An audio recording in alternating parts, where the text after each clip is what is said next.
வணக்கம் நண்பர்களே, இன்றைய அரசியல் காலத்தில் நாம் பார்க்க போகும் மிக முக்கியமான மற்றும் சுவாரஸ்யமான தலைப்பு தமிழ்நாட்டின் தற்போதைய அரசியல் நிலவரம் மற்றும் முதலமைச்சர் விஜயின் அதிரடி அரசியல் யூகங்கள் பற்றியதான்.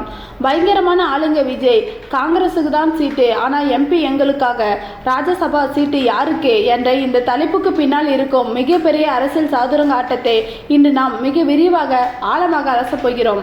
தமிழக அரசியல் வரலாற்றில் 2026ஆம் ஆண்டு ஒரு மிகப்பெரிய திருப்புமுனையை ஏற்படுத்தியுள்ளது என்பது நாம் அனைவருமே அறிந்தது. பல சதாப்தங்களாக ஆழமாக வேரூன்றி இருந்த பாரம்பரிய அரசியல் கட்டமைப்புகளை உடைத்து தமிழக வெற்றி கழகம் என்ற மாபெரும் அரசியல் கட்சியை முன்னெடுத்து குறுகிய காலத்திலே மக்களின் பேராதரவோடு மாபெரும் வெற்றி பெற்று இன்று தமிழ்நாட்டின் முதலமைச்சராக அரியணையில் மிடுக்காக அமர்ந்துள்ளார் தளபதி விஜய்.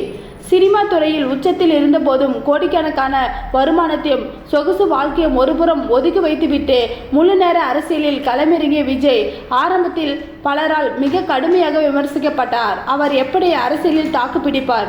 பல ஆண்டுகள் அனுபவம் வாய்ந்த தலைவர்களை எப்படி எதிர்கொள்வார்? இத்தனை பெரிய திராவிட கட்சிகளை எப்படி சமாளிப்பார் என்று பலரும் மேடைகளில் கேள்வி எழுப்பினார்கள். ஆனால் தன்னுடைய அமைதியான சுபாவத்திலும் வார்த்தைகளை விட செயலில் காட்டும் வேகத்திலும் கூர்மையான அரசியல் யூகங்களாகவும் அனைவரின் வாயையும் ஒட்டுமொத்தமாக அடைத்துள்ளார் முதலமைச்சர் விஜய். அவர் எடுத்து வைக்கும் ஒவ்வொரு அடியும் மிக கவனமாக பலமுறை யோசித்து எதிர்கால விளைவுகளை கணக்கிட்டு அளந்து வைக்கப்படுகிறது. குறிப்பாக சமீபத்தில் நடந்து முடிந்த சட்டமன்ற தேர்தலில் காங்கிரஸ் கட்சியுடன் அவர் அமைத்த கூட்டணி பலரையும் புருவம் உய்த்து வைத்தது மட்டுமல்லாமல் ஒரு மாபெரும் வெற்றி கூட்டணியாகவும் உருவெடுத்தது. தேர்தல் முடிவுகள் வெளியாகி விஜய் முதலமைச்சராக பொறுப்பேற்ற பிறகு அவர் தனது கூட்டணி கட்சிகளை எப்படி நடத்தப் போகிறார், அவருக்கு கட்சியில் அல்லது அதிகார என்ன பங்கு கொடுக்க போகிறார் என்ற எதிர்பார்ப்பு ஒட்டுமொத்த இந்திய அரசியல் களத்திலும் ஊடகங்கள் மத்தியிலும் மிக பரவலாக இருந்து வந்தது. இந்த பரபரப்பான சூழ்நிலையில்தான் தமிழ்நாட்டின் காலியாக இருந்த ஒரு ராஜ்யசபா சீட்டுகளுக்கான தேர்தல் அறிவிப்பு இந்திய தேர்தல் ஆணையத்தால் வெளியானது. முன்னாள் அமைச்சரும் அதிமுகவின் முக்கிய தலைவருமான சி.வி. சண்முகம் சட்டமன்ற தேர்தலில் போட்டியிட்டு வெற்றி பெற்றதன் காரணமாக தனது ராஜ்யசபா எம்பி பதவியை ராஜினாமா செய்தால் இந்த காலி இடத்தை நிரப்புவதற்காக தேர்தல் ஜூன் 18ஆம் தேதி நடைபெறும் என்றும் வேட்புமனு தாக்கல் செய்ய ஜூன் 8ஆம் தேதி கடைசி நாள் என்றும் அறிவிக்கப்பட்டது. இந்த ஒற்றை ராஜ்யசபா சீட்டை எப்படியாவது கைப்பற்றிவிட வேண்டும் என்று ஆளுங்கட்சியான தமிழக வெற்றி கழகத்திற்குள்ளே பலத்த போட்டி நிலவியது. பல மூத்த தலைவர்கள் கட்சி உருவான காலத்திலிருந்து விஜயுடன் தோளோடு தோள் நின்றவர்கள் இந்த ராஜ்யசபா சீட்டை எதிர்பார்த்து காத்திருந்தனர். ஒரு புதிய கட்சி ஆட்சிக்கு வரும்போது டெல்லியின் தங்கள் கட்சியின் பலத்தை நிரூபிக்க தங்கள் சொந்த கட்சி வேட்பாளரையே நாடாளுமன்ற மேலவைக்கு அனுப்புவதுதான் வழக்கமான அரசியல் நடைமுறை. ஆனால் இங்குதான் விஜய் என்ற மாபெரும் அரசியல் ராஜதந்திரத்தின் மூளை மிக சிறப்பாக வேலை செய்தது. அவர் எடுத்த முடிவு அனைவரையும் அதிர வைத்துள்ளது. தேர்தலுக்கு முன்பு காங்கிரஸ் கட்சிக்கு அளித்த வாக்குறுதியை துளியும் பிசங்காமல் நிறைவேற்றும் விதமாக தங்களுக்கு கிடைத்த இந்த முதல் ராஜ்யசபா சீட்டை காங்கிரஸ் கட்சிக்கு மனமுந்து விட்டு கொடுத்தார் முதலமைச்சர் விஜய். இந்த அறிவிப்பு வெளியான அடுத்த நிமிடத்திலே தேசிய அளவில் விஜயின் அரசியல் நேர்மை குறித்தும் பெரும் வாதங்கள் தொடங்கின. காங்கிரஸ் கட்சியின் மேலிடம் பார்வையாளரான கிறிஸ் ஜோடங்கர் நேரில் சென்று முதலமைச்சர் விஜயை சந்தித்து தங்களது கட்சியின் தேசிய தலைமை சார்பாக நன்றியும் மகிழ்ச்சியும் தெரிவித்துள்ளார்.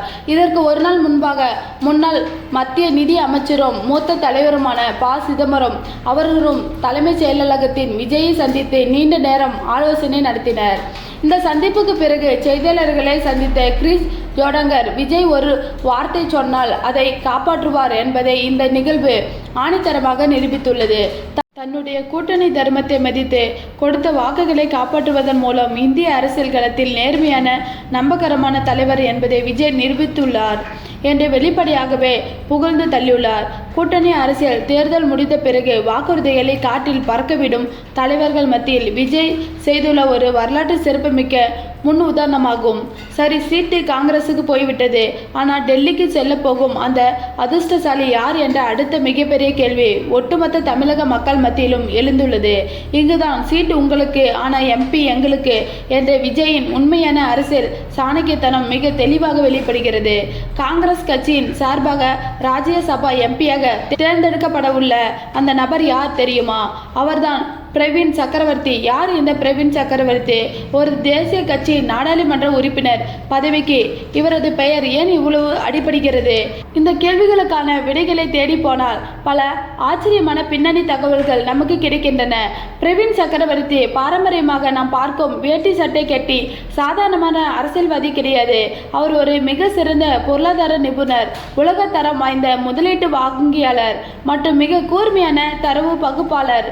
அமெரிக்காவில் புகழ்பெற்ற பார்டன் பல்கலைக்கழகத்தில் MPA பட்டம் பெற்ற இவர் மைக்ரோசாப்ட், IBM போன்ற உலகின் முன்னணி கார்ப்பரேட் நிறுவனங்கள் பணியாற்றிய பெரும் அனுபவம் கொண்டவர்.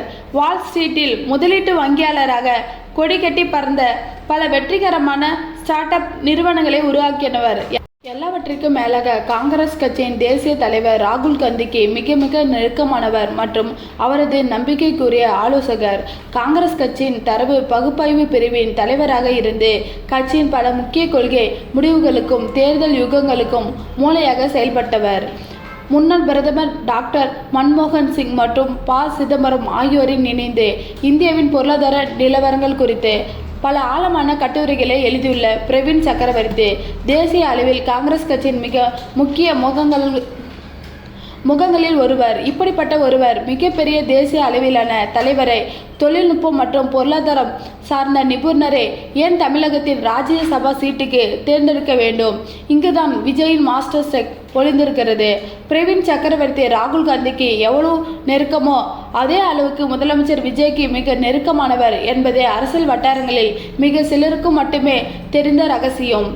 கடந்த சில வாரங்களுக்கு முன்பு தமிழக அரசியல் முதல்வர் நாற்காலியில் ரேஸ் சூடுபிடித்திருந்த நேரத்தில் பிரவீன் சக்கரவர்த்தி ஊடகங்களிடம் பேசும்போது, நான் கடந்த 24 மணி நேரத்தில் விஜயிடம் பேசினேன் என்று மிக கேசுவலாக வெளிப்படையாக அறிவித்த அரசியல் களத்தில் பெரும் பரபரப்பை ஏற்படுத்தினார்.